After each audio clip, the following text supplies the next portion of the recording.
Hi everybody.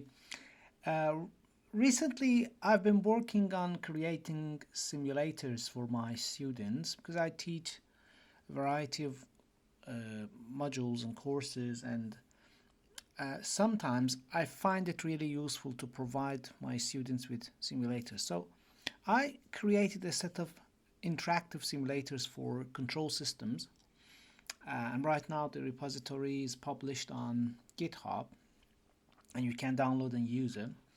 And also, yeah, this is the uh, images and the readme document of the repository.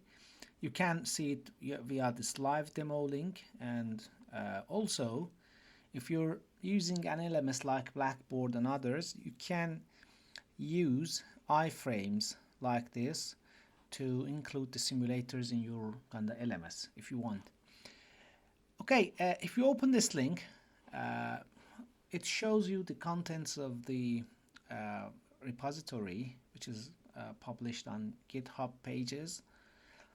And as you can see, right now there are 4 different simulators published. The first one is the step response of the first order system, and you can just simply change the parameters of the first order system. The first one is time constant, the second one is a steady state gain, and if you change it, it just changes the parameters and then renders the step response. And these are the characteristics of the step response: the final value, the settling time, rise time, and the slope at origin, the time constant. And this is the transfer function, and it's the closed form of its step response. And when you're changing, let me decrease size of it, when you're changing these values, actually the value of these parameters also change. So you can actually use this simulator to study and check the response of the first order system. If you go back and click on the second order system, you can see the same thing. Second order system has 3 parameters. One is the gain, the other is the natural frequency, and you can see if you change it, it just changes the speed of the response. And also this is the damping ratio, and this actually changes the behavior of the system. The overdamped system, here it is the critically damped system where the zeta is equals to 1, and also it is underdamped system for values of zeta equal to between 0 and 1, and when it is 0 it's an undamped system. So it simply shows, and this is the closed form response of the system plus the transfer function, and when you're changing, as you can see, the values of these parameters change. So that was the second order system. Also there is another simulator for pole zero map. This is the gain of the system, and these are the poles. For example, you can add a complex pole pair. You can change the value of the sigma, which is the real part, and for different values of it, you can see here the system is actually kind of overdamped, and here it becomes underdamped, and then oscillator, and then kind of unstable. So and you can change the natural frequency omega, and let me change this and let me add another pole here, which is actually the real pole. And also I can add, instead of this, you can add this one, it doesn't matter. This is the second pole. I'm going to add another pole, and you can simply, if you move this 0 to the left, it's going to change the behavior of the system. And also you can check the 0 pole cancellation. Okay, and this is the effect of the an RHS, the right hand side 0, and you can check the response of the system, and this is the resulting transfer function.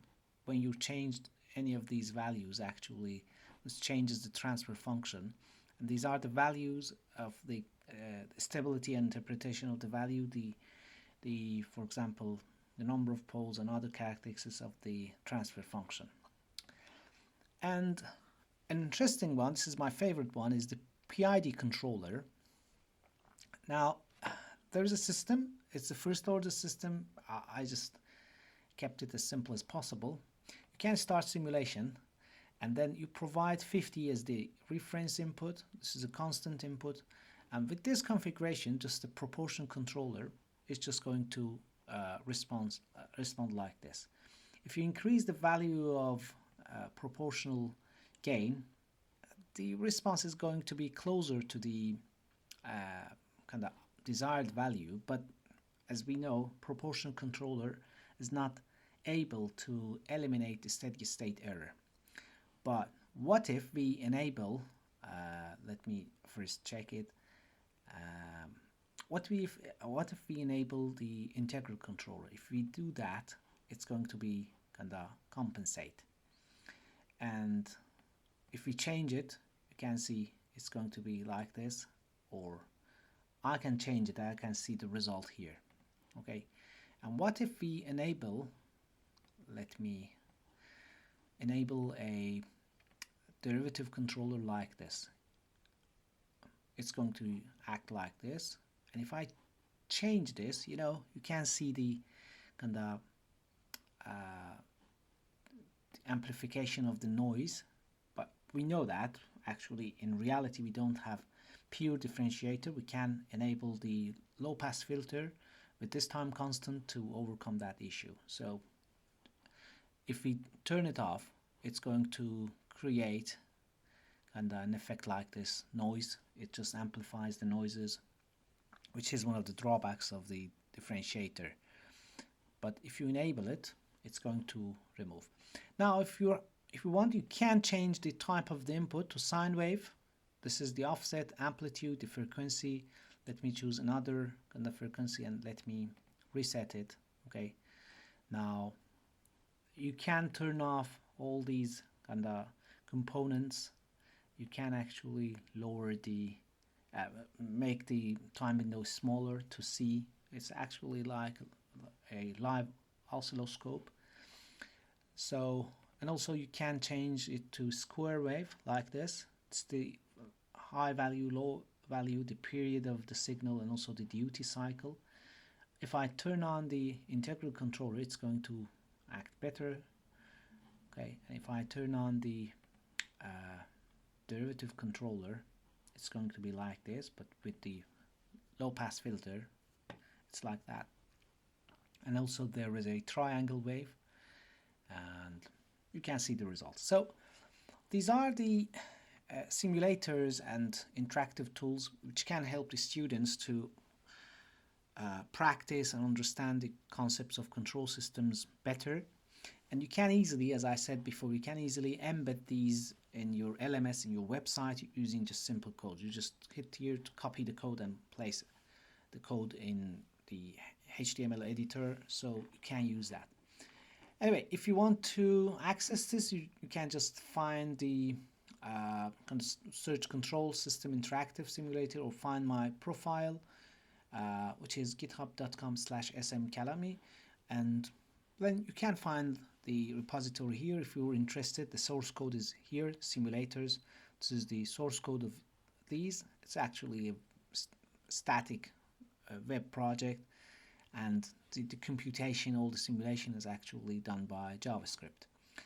Okay, and I hope this is helpful, and if you have any feedback, any comments, please share it with me so I can improve the implementation. And if you have any suggestions about new tools, I can add more. Actually, I will be working on new simulators, and you can check the repository for the updates. Thank you very much for your time and attention.